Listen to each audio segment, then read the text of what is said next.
Monday, July 28th, 2025. Toronto Blue Jays at Baltimore Orioles. Brad and I are sitting in section 336, row 9. For those of you who might not be quite as familiar with Camden Yards as I have become, this means that we are in the front row behind the walkway of the upper deck, right behind home plate. The entire field is laid out in front of us, the Jumbotron straight across the way, directly in front of us. Brad and I went to that particular game expecting to have a fun evening, to add Jordan Westberg to the growing bobblehead collection in my office, and to find out if they sing "O Canada" at Camden Yards when the Toronto team is in town. They do. We did not really expect to be watching a winning game. At that point, the Blue Jays had the best overall season record in baseball as a whole at that point, and the Orioles did not. I think we were somewhere around the 7th worst overall, the best team to be in the last place of its division. So it was particularly exciting when we reached the top of the 9th inning and the Orioles were ahead of the Blue Jays 11-4. With one out, Orioles number 57, Cade Stout, winds up and throws a 96-mile-per-hour fastball pitch to Toronto's designated hitter with a .305 batting average, number 4, George Springer. The pitch catches Springer's shoulder and then the left corner of his helmet. A loud crack is heard throughout the stadium as his helmet flies off and Springer drops to the ground face down. The entire stadium goes utterly silent. I learned what it meant to say. It felt like time stopped in those slow seconds in which Springer lay face down, his head in his hands, his body utterly still. His manager and his training team approached him, crouched down, and talked to him and began their checks for concussion. Looking around the field, I could see the guilt written all over Cade Stout's face. I watched catcher Adley Rutschman stepping away from home plate, emotional. He'd just returned from an injury following a time he had hit a ball that hit another player. Every fan in the stands was on his or her or their feet, watching and waiting for movement in a silent stadium. There were no announcements, no calls for cheers, no music. A silent stadium is a surreal sound, but it's also the sound of 20,000 people united in compassion and concern for one. In that moment, every single person, player, manager, fan, regardless of team, was watching and waiting for Springer to be okay. When he began to shift his feet at his trainer's instructions, fans breathed a tentative sigh of relief. When he eventually got to his feet and carefully walked back to the dugout with the help of his trainer, he received a standing ovation. And perhaps obviously, but that applause did not only come from visiting Blue Jays fans. For a long time, I've been concerned that our national politics have become too much like team sports.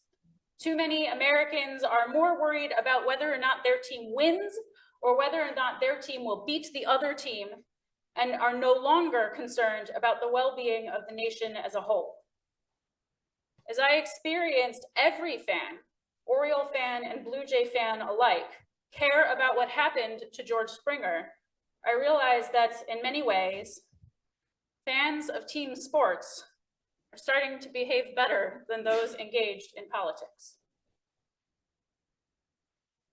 And it feels like no one talks to anyone anymore. People do not care about the well-being of anyone who is a part of the, quote, other side. It terrifies me for the future of this country. It terrifies me for us as Jews, as history has shown again and again, that we are so often used as tools to wedge further division and to hold blame. But I spoke about that on second day Rosh Hashanah. What scares me even more is that we Jews seem to have started treating one another the same way and with the same sense of division and fear and potential assumption of malice, especially when we are discussing Israel. Jews calling each other violent nationalists or self-hating anti-Semites. Jews who believe that Israel must conduct the current war exactly as it is in order to prevent further terrorist attacks, and Jews who would see an immediate cessation of the war regardless of what it will mean for Jewish or Israeli security moving forward or the hostages still being held in Gaza. Those of us, frankly, probably most of us, who fall somewhere between those two extremes, don't know where to safely speak, lest we too get misconstrued as being part of the other extreme, the other team, unworthy of compassion. I will admit it is making me nervous to even speak about this right now. I know that there are lots of opinions about Israel in this room. I know it's probably the issue with the greatest diversity of opinion in this room. But I need us to learn to be willing to talk about it to one another and to be okay with discovering that we might disagree. For myself, I definitely consider myself to be amongst those who feels caught in the middle. I am a Zionist. I strongly support Israel's right to exist and believe that history shows that Jews left without power and without self-determination are often left vulnerable to the whims of others' power. I love the vibrancy of Israel, the sounds of the streets and the smells of the shuk. I love its people, its culture, and its language. I believe that Israel, as any country, has the right to use its military to protect its citizenry. And I am pained by the suffering and decimation experienced by those living in Gaza, knowing that Hamas started it, but Israel does bear some responsibility for its current condition. I am worried about whether or not the current Israel is living up to its best ideals, to the vision of itself that it ought to strive to become. To be fair, I have the same worry for the United States. Once during rabbinical school, Rabbi Cheryl Peretz invited me and my classmates over to her home for some food and some learning. She had a really beautiful art piece on her wall. It seemed to be a city reflected over water. One of my classmates asked her about it. Rabbi Peretz said it was an artistic representation of the concept of there being two Yerushalayim, two Jerusalem. One Yerushalayim Shalamala, a heavenly Jerusalem, the other Yerushalayim Shalamata, an earthly, a lower Jerusalem. Above the line showed a pristine city of colors, gold, and light, Yerushalayim Shalamala. Below the line, initially, without looking closely, looked like a reflection, until you looked close enough to notice the mistakes. A broken window, a cracked wall, a dirty smudge, a beggar in the corner. That's the earthly Jerusalem. It may wish to be a perfect reflection of the holiness of the one above, but it cannot quite be, because that one is run by human beings, not by God, and we are fallible. The one below looks least like the one above when human beings fail to remember their shared humanity. And we have to start that repair, I think, from within our own community. The one below is so broken right now. I think one thing that is making it hard for Jews to talk about Israel with one another is that we are living in a world in which the line between anti-Semitism and reasonable critique of Israel's current government and policies is razor thin. And we worry, we don't want non-Jews to see us debating about it. We worry it might make anti-Semitism worse. I beg us to not think like that. It's way too close to me to victim blaming. And it also fails to live up to an ideal, I think, of love, critique for the sake of growth. But I also think that many of us are coming at our own opinions through a conflict of the very story, and that we may not even realize that there are two different stories, or at least two different interpretations, perhaps, of the same story. Following the Holocaust, world Jewry, or at least Western world Jewry, had to figure out how to rebuild itself. As I've shared in previous sermons this high holiday season, we, the Jewish people, have a particular skill in finding ways to move forward from tragedy, primarily through the vehicle of story. The previous stories, however, could not contend with the atrocity of what the Holocaust was, and so we had to develop a new response to be able to even attempt to move forward, despite a new collective trauma. Anu suggests that at least in the diaspora, our response boiled down to two words: never again. In Israel, it boiled down to statehood. I actually think that these are two sides of the same never again coin, made more clear to me if you ask the question, never again to whom? Never again to us, or never again to anyone. For diaspora Jews and many liberal-minded Jews, both in and out of Israel, never again meant speaking out for any people anywhere who were subject to violent oppression. Our people has known suffering and mass violence. Do not want to see that happen to anyone else ever again. We made meaning by recommitting to protecting the vulnerable, something that the Torah calls on us to do over and over and over again. And if you are someone who instead hears the phrase never again to finish with us, the focus is simply shifted. It's no longer a call for activism on behalf of other communities, and instead becomes a call for building systems that protect our own community. You're more likely to place Israel's need for a strong military defense at the top of your priorities, more likely to feel comforted by the fact that there is a Jewish state to which we can go even if you don't live there. I want to say that I think both understandings make perfect sense, but most of us tend to think of one first and are surprised that others might think of the other first. And I think that this current war in Gaza has pitted both versions of what we thought was a shared story against one another. And we're being awakened to the fact that maybe we never actually meant the same thing in the first place. We're looking at the same text and coming at it from two interpretations, two different stories in the same two words, and both are legitimate. You mean never again to us? You may see justification for the current context of this war that those who mean never again to anyone simply can't see. You believe Israel must do everything that it can to eliminate Hamas and prevent the violence that started this war from occurring again. If you mean never again to anyone, you may now worry that our own people is behaving cruelly in the name of nationalism. You worry that in striving for our protection, too many bystanders are suffering unreasonably. You end up with Jews unable to understand other Jews. We end up with Jews calling each other names and falling into the trap of division and divisiveness. I do think that that is part of what is making it so hard for us to talk to one another about Israel. We thought we were talking from the same place. Maybe we're not. But please, please, no matter which is your understanding, be open to the reasonableness and legitimacy of the other. We need to reopen ourselves to curiosity and hearing one another first within our own community. You can be, as I know I am, suspicious of Netanyahu's decisions in how he's protecting Israel and us. I worry that his laser focus on Hamas means that he has lost sight of our hostages and shows a flagrant disregard for the suffering that Gazans are being forced to bear. I do not believe that our protection should be coming at the expense of the suffering of others. And I strive to understand his motivations. I wish I felt like he strove to understand mine.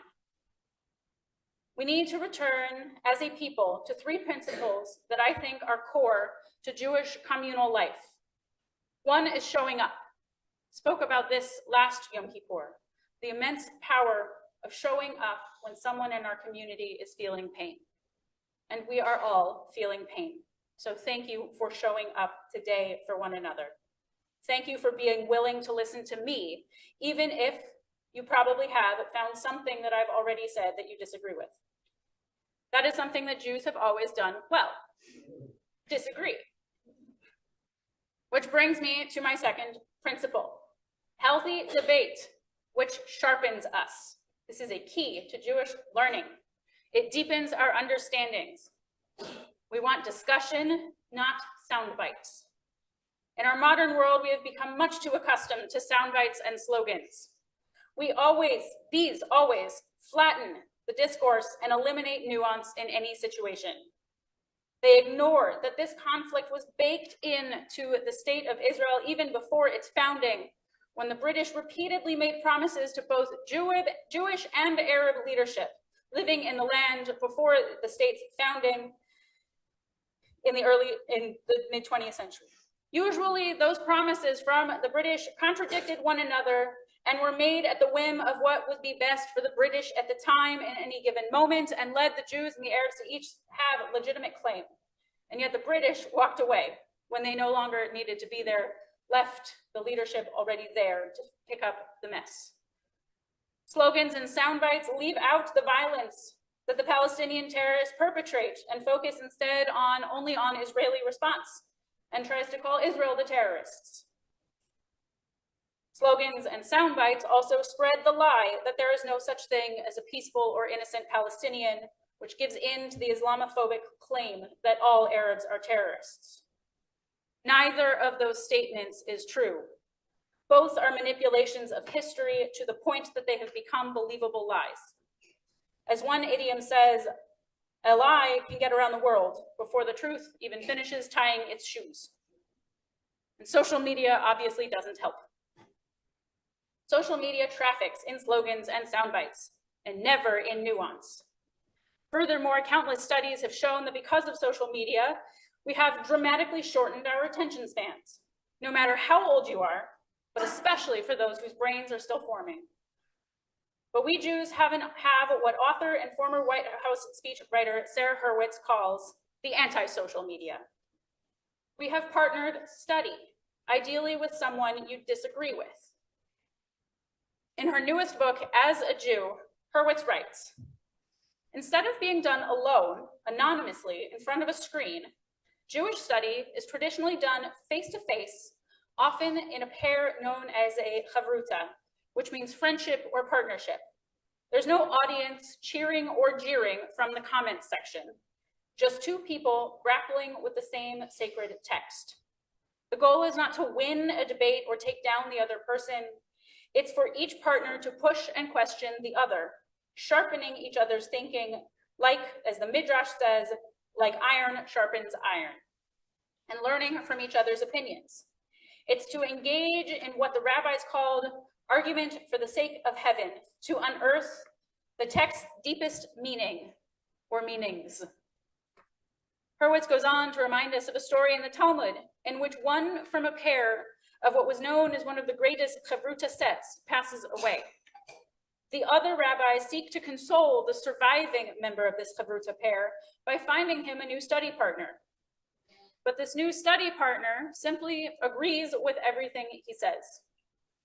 The surviving member of the partnership is further anguished.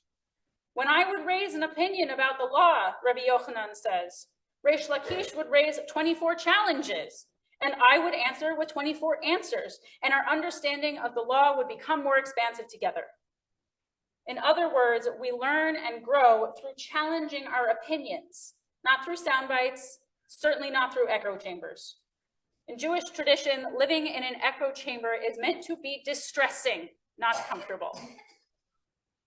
We have to respectfully debate the nuances to get to deeper meaning and understanding. I don't think that I'm exaggerating when I say that Israel's very survival may depend on us being willing to do so. And we must strive to do so with openness of mind, with generosity of spirit, and openness to hearing that maybe someone else understands the story differently, has a different answer to the question, never again to whom. Which brings me to my third principle, derived from Pirkei Avot 1:6. Yehoshua ben Parachia Omer, Aseh lecha rav, uknei lecha chaver, v'havei dan et kol ha'adam lechav zechut. Joshua ben Parachia used to say, appoint for yourself a teacher, acquire for yourself a friend, and judge all human beings with the scale weighted in their favor. Alternatively, for that last line, offer every human being the benefit of the doubt. This particular Mishnah has often seemed almost disjointed to me. The first two fit together. Appoint yourself a teacher and find yourself a friend. These are relationships that must be found rather than ones we're born into. So what's with that third piece? In a conversation about this Mishnah, Rabbi Shai Held suggests that if you cannot master that last one, approach every human being by offering them the benefit of the doubt, or you may simply never actually be able to accomplish the first two. If you cannot find a way to offer someone the benefit of the doubt, or look at their actions or opinions with an eye toward generosity, you can't actually build relationships. You won't be able to find a teacher or a friend. No wonder so many in our world have gotten so lonely. In a world of silos and cancel culture, we have let the muscle of curiosity and giving others the benefit of the doubt to atrophy. We've stopped seeing people as whole human beings with stories and experiences that help to form their opinions. We've stopped wondering about it. In his writings about tochecha, rebuke, Rambam says that when someone has harmed you, you have to ask them, Lama asita kach? Why did you do this? On first read, you might assume that it's a rhetorical question, ending with an interrobang, the question mark, exclamation point together, rather than an actual exclamation point. But what if we actually took his words at face value? What if, when we find ourselves hurt and challenged, we answer not with defensiveness, not with writing them off, but with curiosity? What is the story behind your opinion? What was the thought process that led you to act this way? What fear is behind your action or opinion that I am feeling hurt by? That, I think, is how we can fulfill the Heve Dan et Kol Ha'adam L'chaf Zehut, judging all human beings with a scale weighted in their favor by giving them the benefit of the doubt. We have to exercise that muscle again. I beg us to not let the divisions of the world creep into our own community, especially about our shared ancestral homeland. Thankfully, in the conversation with our president this week, he and our officers have committed to helping us get the resources that we need to start the conversations about Israel with one another in the coming months. Look out for bulletins, probably sometime in the early part of 2026. Because I am not a foreign policy expert. I do not have a deep understanding of military intelligence nor peace negotiations. And so I stand here humbled as I do not feel qualified to say what the path out of this conflict is. My own opinions fluctuate daily, and every fluctuation is fused with heartbreak. I will say that I don't foresee a path that does not include both Israeli and Jewish security, as well as Palestinian self-determination and sovereignty. But each of those things requires a tremendous amount of trust in order to be granted. And I am not sure that there is anything that either side's leadership has less of than trust. So I don't know the path forward. I desperately hope that someone does. I hope that whoever does is given the opportunity to light the way forward. May God shine that light to those with the power and influence to move us all forward. But my job as a rabbi is not actually to solve the problems of the world, no matter how much you or I might wish that I could. My job as rabbi is to help all of us find the tools in Torah and tradition that will help us to confront the problems of the world and to cope with them, to face our own pain and to come together through them. The Torah has always been our core text, and we've always both interpreted it differently and allowed those different understandings to bind us and to help us grow. Different understandings of the same story sharpen us. We must open ourselves up to hear different stories, to understand the experiences that lead our fellow community members to come to where they have in their opinions and actions. Or our own whole story may simply end in tragedy. I long for a day when we need not worry about which interpretation of never again we mean, because both are a given. That is what I pray for each Shabbat, between the prayer for the state of Israel and the prayer for the release of those still being held hostage these 725 days. I pray for the day when the Israel of God's imagination and the Israel of human beings are mirror images of each other. Rabbi Peretz's painting is simply a mirror image of one top to bottom. I pray for this war to end speedily and in a way that offers safety and security and dignity to everyone that calls the region home. I pray for the day that sporting events are the only times that we experience us versus them tribalism, and that we never stop worrying about a downed batter, even if he's from the other team. I think that we can get there again if we refuse to divide from one another, show up for each other even when we disagree, sit down and study the texts of our history and Israel's history and current events with one another, letting disagreements and different understandings sharpen our opinions, even if we don't get to answers. And show everyone the generosity of curiosity.